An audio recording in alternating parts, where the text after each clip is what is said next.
Welcome back sa part 2 ng ating dagat trip. Hay nako, ilang araw din akong hindi nakapag-upload. Anyway, si ate at si Ashiko nga tong nasa harap ko. Nag-ikot-ikot nga muna kami dito sa paligid ng dagat. Sila mama kasi nagpe-prepare pa ng kakainin namin pang hapunan. Dito nga lang din kami pumunta sa mga pinsan ko kasi magsiswimming na din daw sila. Pebble Beach nga pala tong pinuntahan namin. Nakikita nyo naman at mabato, diba? Huwag nyo na akong tanungin kung masakit ba to sa paa. At least makakapag-uwi ako ng panghilod ko.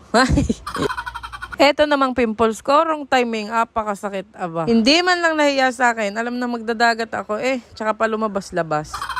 Eto namang pinsan ko, sama ko daw siya sa vlog, kaya sabi ko sa kanya, sige mag-hi ka na lang dyan. Kung napanood nyo nga yung una kong video, si Ashiko nga takot siya sa, sa alon, takot siya pag malakas yung alon. Pero dito naman, medyo na-enjoy na yung mga bato-bato na to. Napaupo nga rin siya kasi nawalan siya ng balance, pero hindi na namin siya tinulungan kasi kaya niya na yan. Alam nyo naman kasi, diba, kung may mga anak man kayo o kung may mga alaga kayong bata, pag kasi pinansin nyo sila, mas lalo pa silang malulungkot, mas lalo silang iiyak. So, ayun na nga, para saan pa nga ang pagpunta sa dagat kung hindi ka magpipicture ng ganyan. At dahil nga wala akong magawa at hindi naman ako makasali dun sa mga pinsan ko kasi nga mga dalaga sila, ako dala na.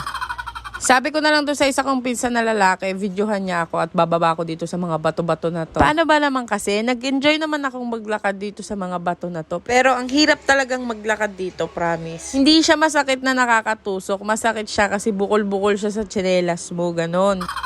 Pero sino ba naman ako para magreklamo? At least nasa dagat ako at nagbabakasyon. Kala mo naman, ang daming pera. Sabi ko nga dyan sa pinsan ko, sige, videohan mo pa ako. Sundan mo ako habang maglalakad ako. Buburahin ko na nga sana to kasi tingnan nyo naman, ang macho-macho ko maglakad. Muntik pa nga akong matisod dyan kasi may natapakan akong malaking bato. Tingnan nyo naman yung mga bato dito. Yung iba tanggap ko pa, pero yung iba kalalaki talaga, sadya.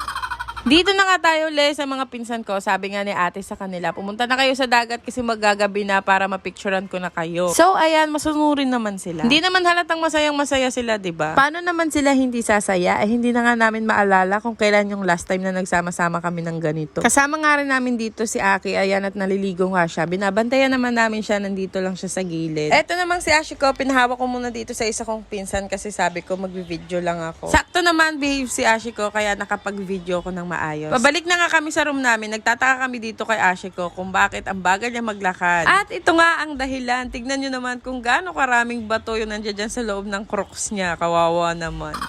Kala ko naman nag-e-enjoy siyang magtingin-tingin sa paligid kaya mabagal siyang maglakad. Yung pala, puro na bato yung Crocs niya. And that's it mga ante. Syempre may kadugtong pa to. Like for part 3.